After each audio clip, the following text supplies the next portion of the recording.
Magic and guns and powders, oh my! Oh, and gods too. Coming right up here on Drew's Book Reviews.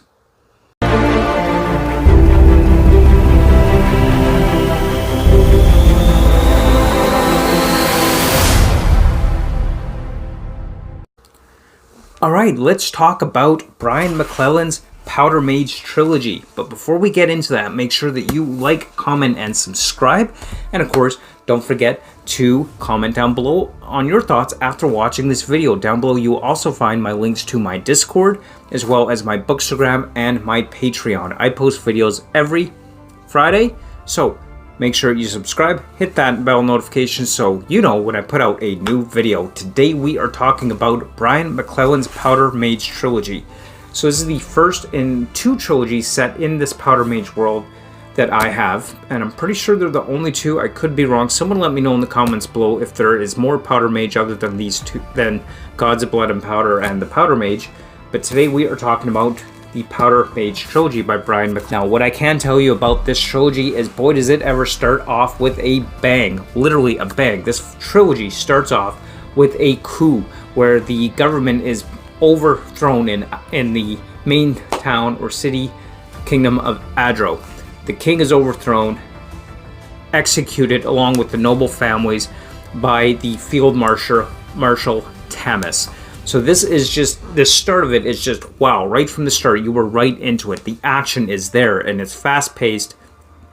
The government's overthrown, and everything is in absolute chaos, and Field Marshal Tamis takes control of Adro, what he believes is absolutely necessary in order to preserve his kingdom and his country and protect it from those that would take advantage of it, sell his country into slavery and bondage. So this is the start of our adventure for the Powder Mage world, and it goes on from there in a military fantasy and war and bloodshed and all kinds of crazy stuff going on. If you like military fantasy, then I would say this is absolutely a series for you, especially as it's starting off right from the start of a military coup of the government.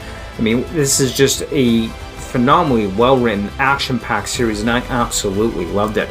Powder Mage World is a world in which there are at least 3 different types of magic systems pretty much built within this world as well, which is really awesome and unique. First, you got your most basic type of magic user, and these people are referred to as the Knacked. So a Knacked has basically 1 or 2 unique abilities that are very unique to them. A Knacked, for example, can sense someone who can use sorcery, or perhaps you have a Knacked who doesn't need to sleep, or a Knacked who has a perfect memory, a literally perfect memory, never forgets everything and recalls everything with absolute perfect recollection without fail every single time. So these Knacked have very specific types of sorcery or very unique talents, but these talents are often minor. While they definitely have their advantages in some situations, they're not exactly super powerful talents in and of themselves, but definitely have their unique purposes. The other type of magic user within this world is referred to as a Powder Mage.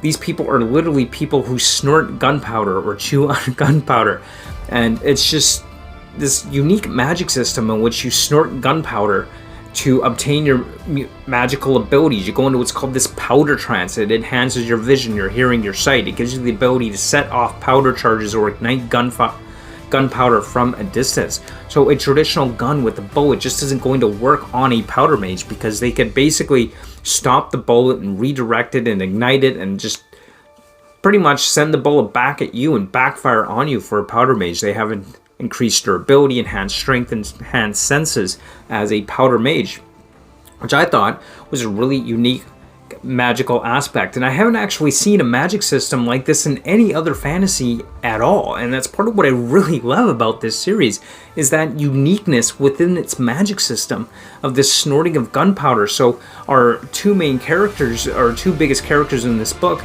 are Tamis, of course, Field Marshal Tamis, who overthrows the government, but also we have Taniel Two-Shot, who is a Powder Mage as well. Both of them are Powder Mage, as well as a few other characters. There are 2 main characters within this.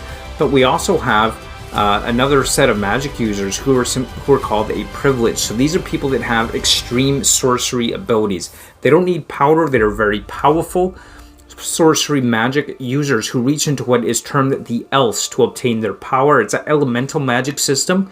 So you have your earth, your wind, fire, air, that kind of thing. So it's an elemental based magic system.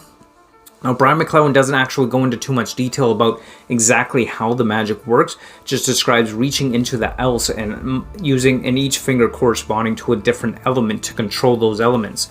But the Powder Mages themselves, now within this world, each kingdom has set up a cabal, or what might be termed a powder cabal or a privilege cabal, where they have the privilege who kind of work for the government, and they're constrained to work for the government, and certain sorceries bind them to certain aspects of serving that government as well, which is kind of an interesting aspect of that as well within this greater story.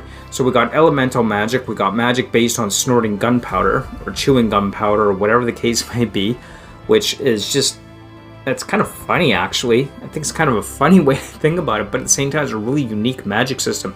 But that's not all. There are some other elements of magic within this world as well that don't play as big a role or aren't as prominent, such as the magic of Kapol, which really comes across as more of a voodoo type magical system for some of the characters, and they're kind of more from some foreign lands to the area in which our main story takes place. Kapol is a really interesting character. I kind of really love her dynamic as well. In fact, speaking of characters, Kapol, I think, is probably one of my favorite characters within this Powder Mage world, because she is a character that communicates a lot without saying a word.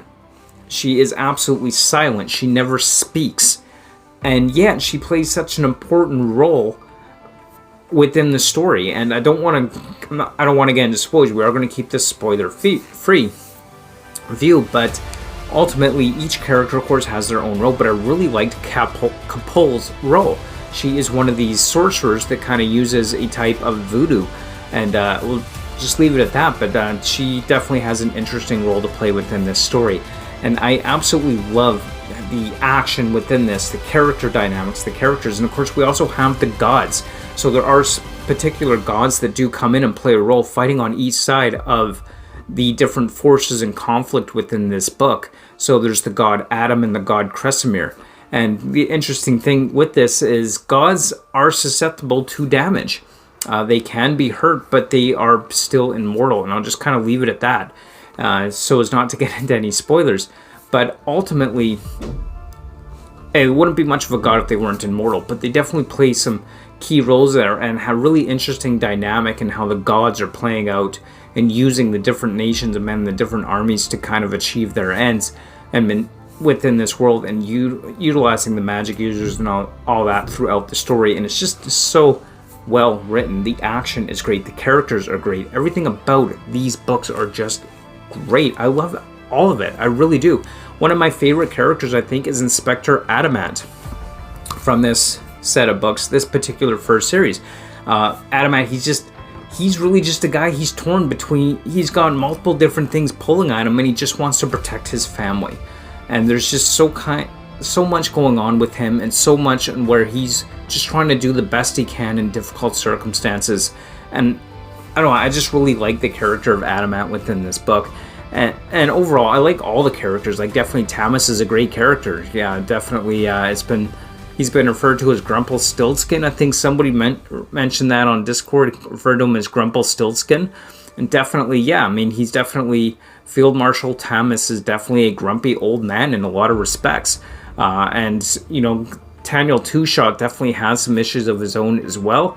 And overall, just a fantastic read. And if you haven't read the Powder Mage Trilogy by Brian Mcclellan, I seriously recommend you pick this series up. It is just so good. Everything about it is just awesome. I absolutely love the Powder Mage by Brian Mcclellan. So if you have not checked it out, definitely go and check out Powder Mage by Brian Mcclellan. These are some fantastic books. Promise of Blood, and it delivers on that promise. Absolutely. The Crimson Campaign, again, another reference to blood. Within that, the crimson being the color of blood, and the Autumn Republic. So again, just every one of these books delivers on a phenomenal story, action-packed start to finish. And if you haven't read this series, I highly recommend you do. So thank you so much for watching. If you have read these books, let me know in the comments down below what you thought of the Powder Mage Trilogy by Brian Mcclellan. And as always, don't forget to like, comment, and subscribe. Thank you so much for watching, and until next time, keep on reading. Bye!